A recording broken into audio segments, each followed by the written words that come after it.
Bonjour à tous, merci de nous rejoindre pour la revue du fictif du Quintet de ce vendredi à Vincennes. Vous êtes bien dans 100% Quintet.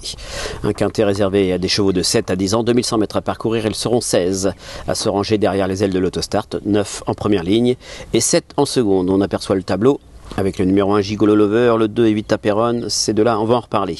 Divine de Navarre, le numéro 3 vient certes de remontrer le bout de son nez, mais à Anguin, à Vincennes, j'ai l'impression que c'est un peu plus dur. Esteban Giel, le numéro 4, on va dire a déçu un peu dernièrement à Caen, mais il devait rendre 25 mètres et paradoxalement sur sa grande piste, ce n'est jamais facile de rendre la distance. C'était un peloton fourni, il a réalisé de bonnes performances cet hiver. Il faut le reprendre, une place reste à sa portée. Galipette Pierre Gilles, le numéro 5, on la connaît plus autre montée, mais sa dernière fin de course à Caen n'est pas si mauvaise que cela, elle peut surprendre.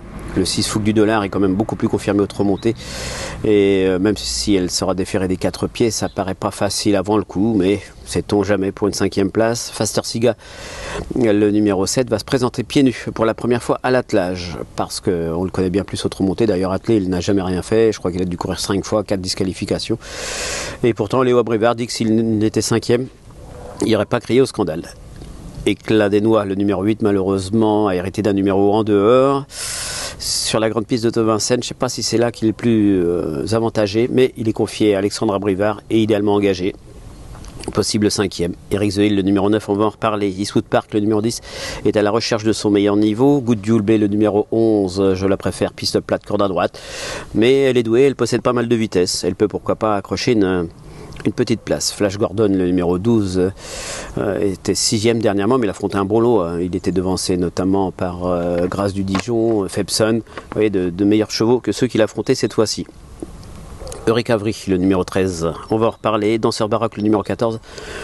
Attention à lui, c'est une petite note dernièrement à Anguin, si vous avez une place, il peut pimenter les rapports. Galileo Bello, le numéro 15, on va en reparler. Quant au numéro 16, Espoir du Noyer, il s'est montré très régulier tout au long de l'hiver, il a encore pris une 3e place dernièrement. Malheureusement, il est mal loti derrière l'autostart, 2e ligne tout en dehors, avec l'aide d'Éric Raffin, ça peut passer encore pour une nouvelle place. Allez, on fait le papier.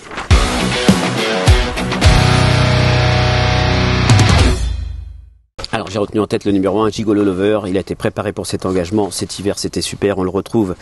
C'était dans le prix Ercilly le 5 janvier. Ce jour-là, il avait été vite installé au commandement. Par le jeu des relais, il avait reculé.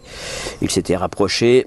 Il s'était bien défendu en étant devancé par Gaspard de Brion. Il avait perdu le premier accessit tout à la fin face à Bordeaux-As. Un petit break après cette sortie, mais cet hiver. Il faut savoir qu'après la tentative qu'on vient de voir, il s'était également classé 3e derrière Oracle Tile. Et c'était derrière, Grâce du Dijon et FaceTime. Donc un petit break dernièrement. Là, il est pieds nus pour cette course visée.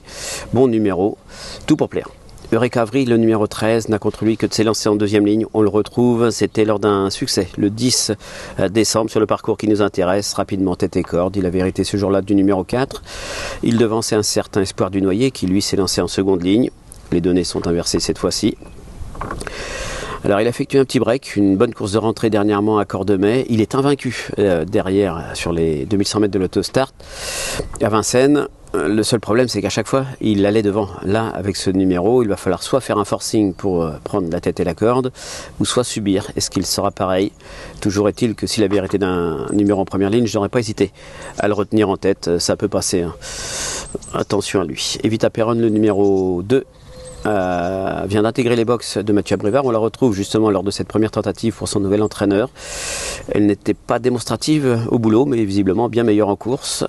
Malgré un petit coup de barre dans le dernier tournant, vous allez voir, elle est repartie. Elle n'avait pas eu un très très bon parcours parce qu'elle avait été longtemps aux avant-postes, le nez au vent. Et elle s'était montrée courageuse pour conserver cette 2e place. Dans la foulée, elle découvre des conditions de course favorables, un super numéro.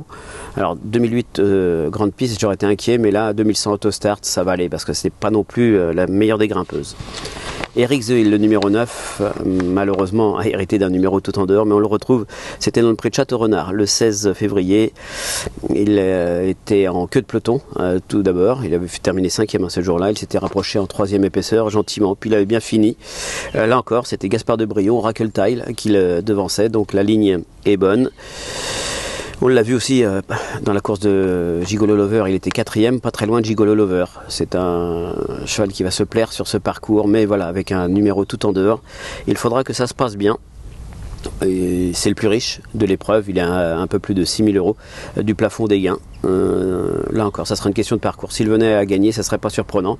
Mais je me répète, tout en dehors, ça me refroidit quelque peu. Et puis je terminerai ces 5 choix prioritaires avec Galileo Bello, le numéro 15.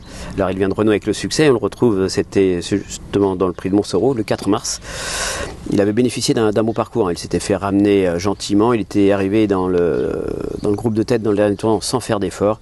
Et puis il avait fini le plus vite. Alors ce jour-là, il était plaqué devant, déféré des postérieurs. Aujourd'hui, il n'est que déféré des postérieurs, mais c'est pas inquiétant. Les 3/4 de ses succès ont été obtenus dans cette configuration.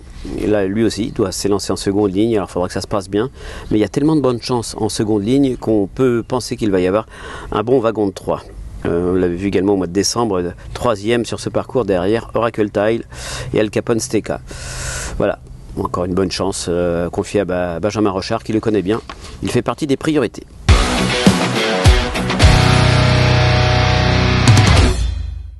Allez, c'est l'heure du choix que vous attendez tous. L'As, le 13, le 2, le 9 et le 15. As, là, on rajoute le 4, Esteban JL, le 16, Espoir du Noyer et le 12, Flash Gordon. As, 13, 2, 9, 15, 4, 16 et 12. Et un petit cheval de la Réunion, ça sera dans la 5e, Indiana d'Espace. Alors, certes, c'est une jument qui n'a pas de marge, elle est issue des réclamés, mais j'ai bien aimé sa fin de course dernièrement en gain. C'était sa 2e tentative après un break. Elle est désormais fin prête et Alexis Garando fait appel à David Thomas avec un numéro 3.